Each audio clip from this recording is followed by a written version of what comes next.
Welcome in to another video with A Spiral. Today we are doing another off-season ranking videos. Today we're going to be ranking the NFL's defensive end edge room for each NFL team.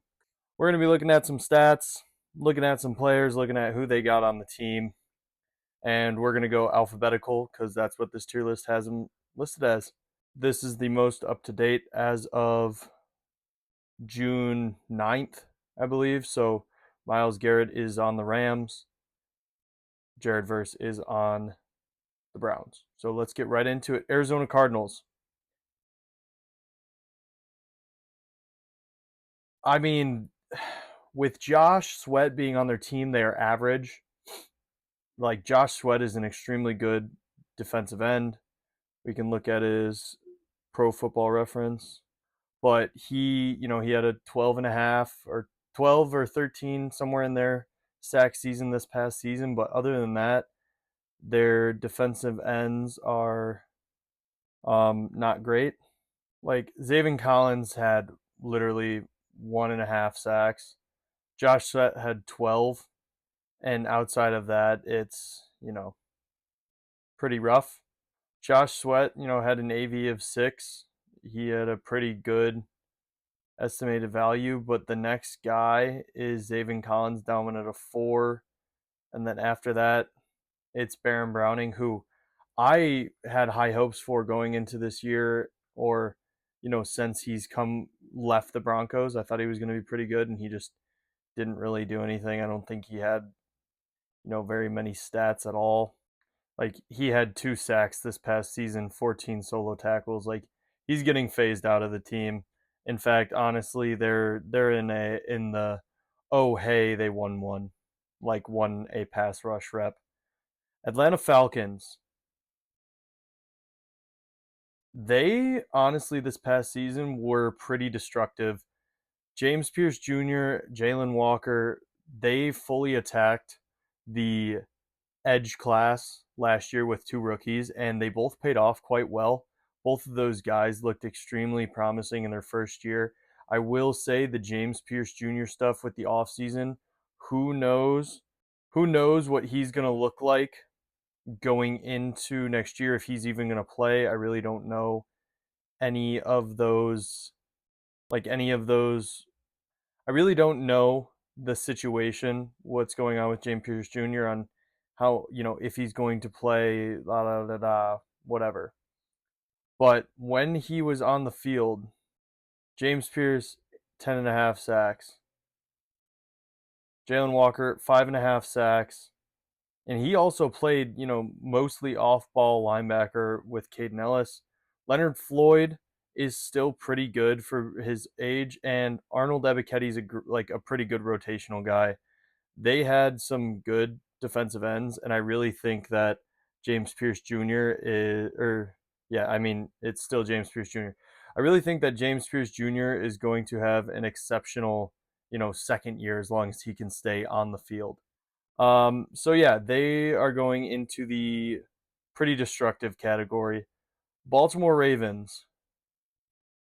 Ay, ay, ay. I mean, dang, their pass rush has been bottom tier for what feels like the last few years for an NFL team that has prided itself on being the defensive team. Like, they, for the longest time, were like the insane, crazy good defense, and now they're just dealing with subpar defensive ends at best, playing to try and help out this, what should be a Super Bowl roster. So we'll see what happens with Jesse Minter coming in, but Mike Green, I don't think, had that good of a year. I think he needs someone better to come off the defensive end position as a counter to his speed. So, you know what? I would say they're above Arizona Cardinals in this, but the Cardinals might even be down here. I don't know. These two teams, like, Baltimore had more guys with more sacks, but Arizona had, a guy with in the top 10 for sacks. The Buffalo Bills, I would say, is average. I really like Greg Rousseau, but opposite of Greg Rousseau, I'm not a huge fan of Epineza. So I think Greg Rousseau is good. Joey Bosa is no longer on the team, so we can basically erase him. So honestly, outside of Rousseau, I'm not a huge fan of what they have going for them. Like I'm not a huge fan of AJ Epinesa and Michael Hecht, Hoyt, however you say his last name, is a huge defensive end, more of a run stopping like four tech for a 3-4 defense. And then Shaq Thompson's old and just really doesn't do it like that. And we're getting down to guys who have less than like a sack or half a sack. So, yeah, I mean, you know what? I don't even think they're average. I think they're kind of in the same tier with the Ravens and the Cardinals. They're really really struggling outside of Gregory Rousseau. Carolina Panthers, last year I would have said they're bad, but they fully addressed, like they have fully been addressing this defensive line. And I think the signing of Jalen Phillips, while it was an overpay, I do really like what they did in getting a defensive end. So along with Jalen Phillips now on the team,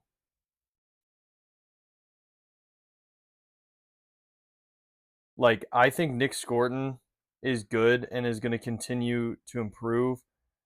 DJ Wanham is like a good rotational guy, and then I think Princely Uman can hopefully take a step up in his second season. Um, I think they have just a lot of potential, and maybe Jalen Phillips is the ignition to that step in the right direction. Chicago Bears. They're between oh hey they won and average. The only reason I'm going to put them in average is because they did have um, a guy with a 10 plus sack season, and so they had Montez Sweat at 10 sacks, and then Austin Booker at 4.5. Yeah, you know what? A motivated Deo Dangbo. No, yeah, they're not average. They're kind of in this tier. This tier is really, I mean, you can have one guy. It really seems like most of the teams are going to be average or below because it's just so top heavy at this, in this area, which maybe I need to readjust and it is more like this, um, based on, the few guys they have that do get those sacks. So we'll leave it like this for right now. Yeah, Bengals. Without Trey Hendrickson, they have Shamar Turner. They signed, I think, Uchenna Nwosu. Like last year was Miles Murphy and Joseph Osai, both under 6 sacks. Trey Hendrickson played for like 7 games, had 4 sacks, is now on the Ravens, which actually, speaking of, the Ravens are going to get bumped up based on this because they signed Trey Hendrickson, and I think that's a good pairing with Mike Green. So I think they're going to be up closer to this area. Keep forget I got to look at their actual roster for this year. Sorry guys, I'm all over the place. I initially was just going to do top 10, but I wanted to go through like the entire team and their outlook for the next season. So let's look at just NFL rosters. We'll go to Bengals. They paid Boye Mafe. They have Miles Murphy. They picked Cassius Howell. They have Shamar Stewart. You know, I don't really hate this too deep, but I think it's more in the oh hey they got a win. Like I'm not as perspective for it. I actually would put you know, this is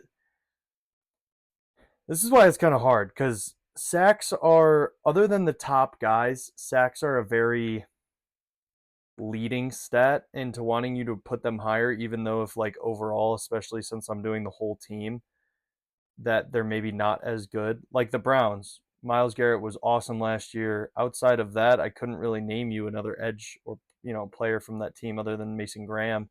But I still think that they're above the Ravens, especially with they still have Jared Verse.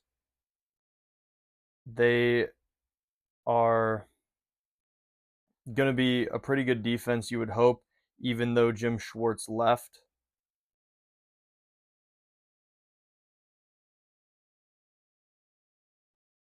But with the Jared Verse trade, they have Jared Verse, Alec. Ooh.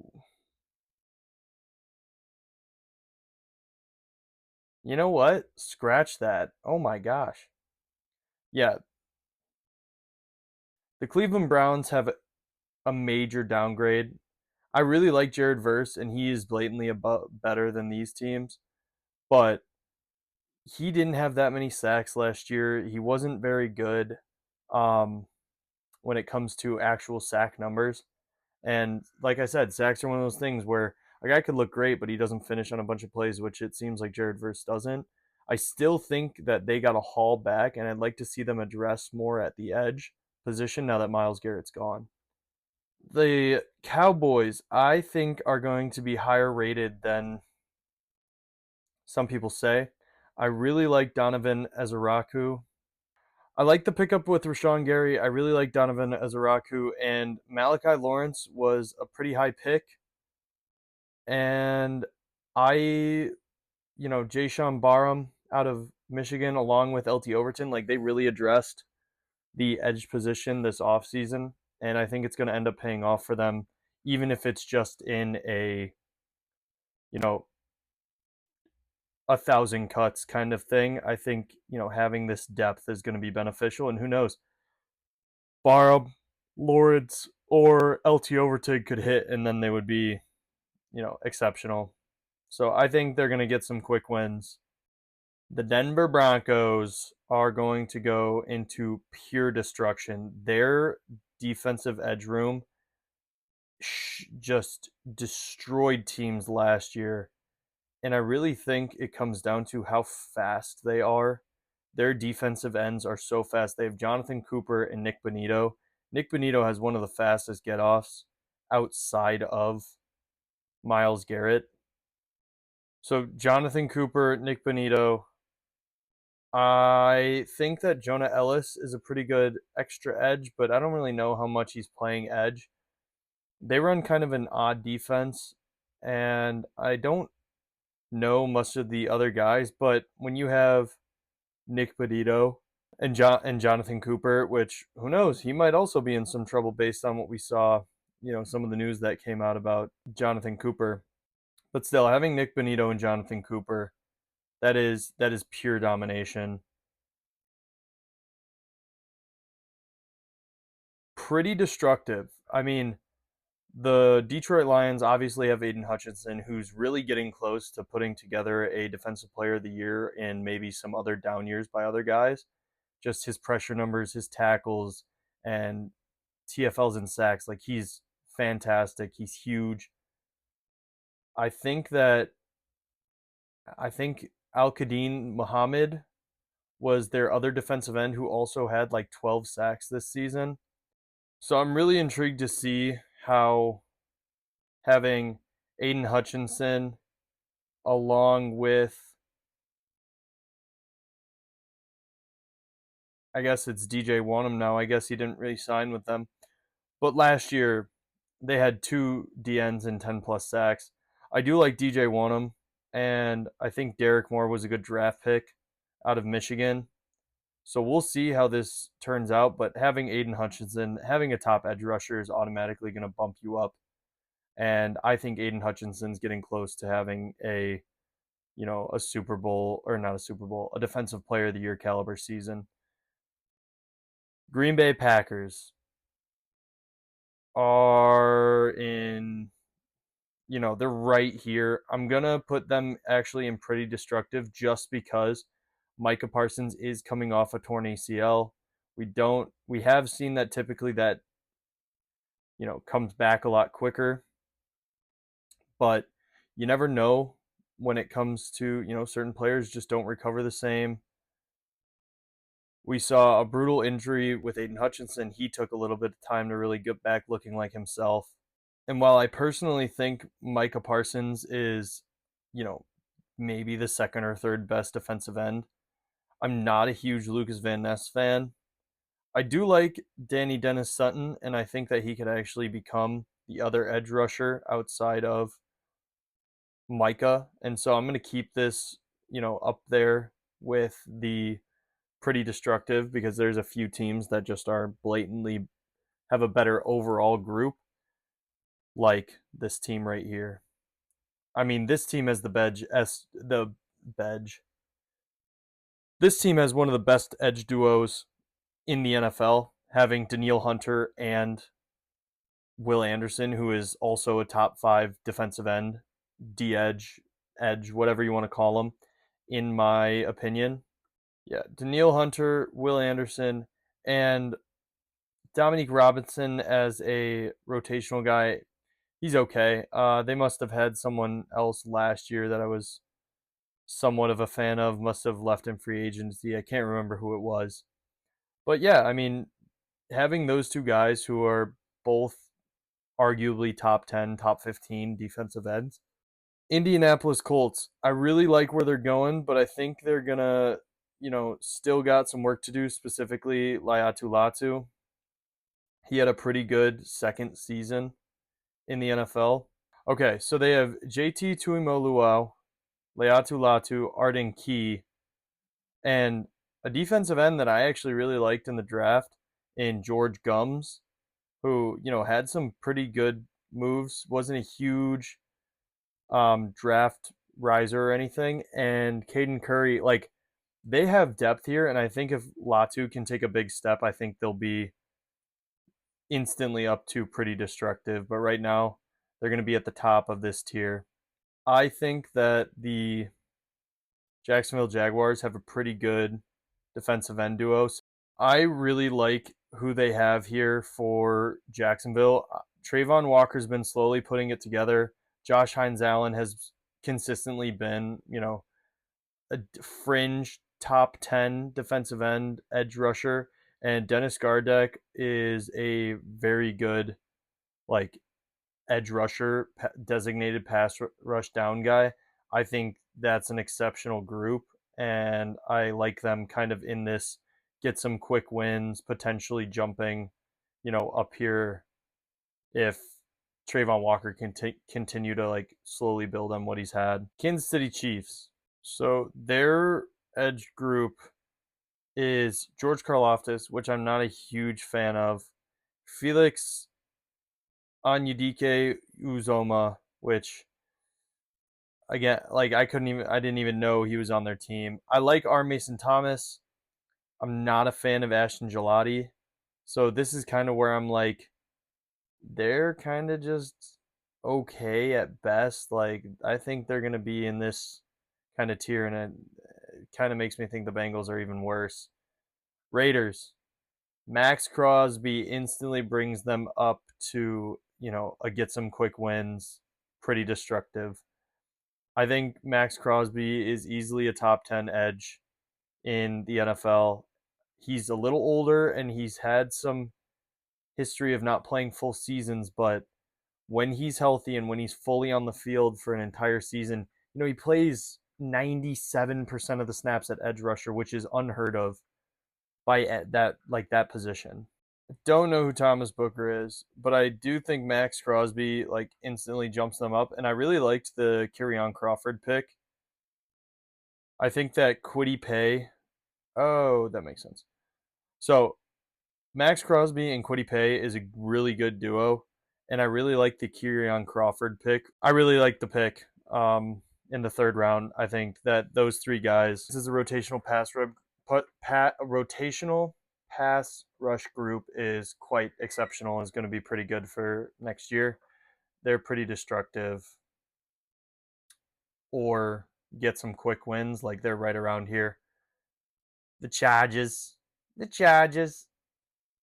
I like what they have. Um, they're gonna get some quick wins. Like they got some good guys. They got Tuli Pelotu, I think is how you say his name. Let's try.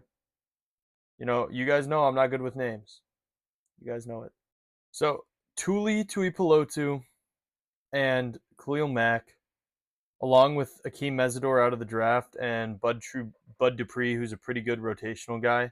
I think this group is like pretty solid. I think it's just coming down to Max getting older, and I don't know if Tuli is going to take that next step to becoming like a second tier pass rusher, but they're definitely in this tier with the Colts of like guys who are maybe going to get anywhere between 7 and 10 sacks, and you got multiple guys who could do it, but you don't have that like top tier grade. And looking at this, I think I'm going to drop Atlanta down to that tier as well,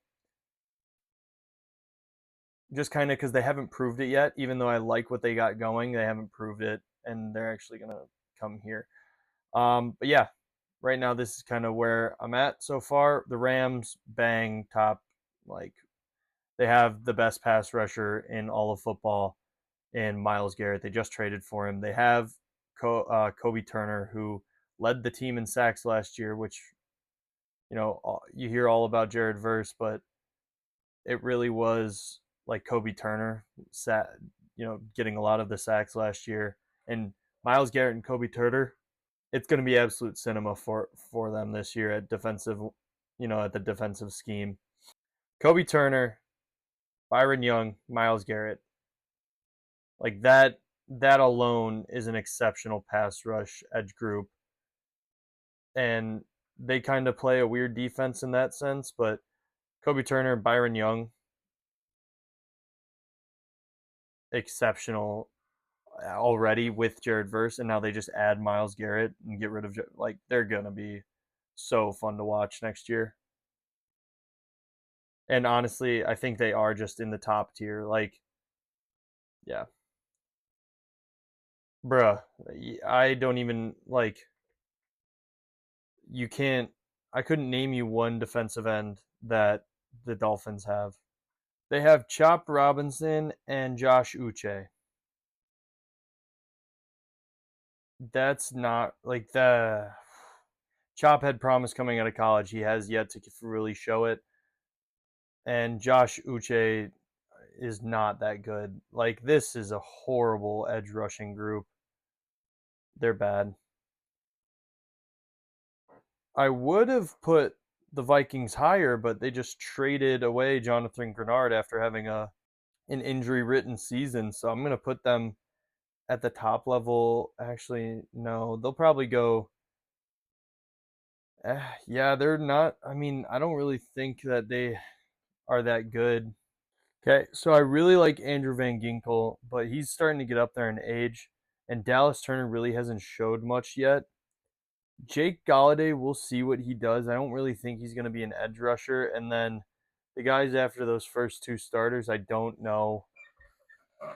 Like, I don't really think they're all that good. And as good as Van Ginkel and Turner could be, Van Ginkel's getting old, and Turner hasn't shown it. They're kind of still, yeah, like just in that average tier. So their edges are Harold Landry and Draymond Jones, who had a pretty good year for the Ravens last year, and Harold Landry had a pretty good year this year. I liked Gabe Akis coming out, but this is like a really sub tier group. I know they had a very good defense last year, but I think it's very schedule related.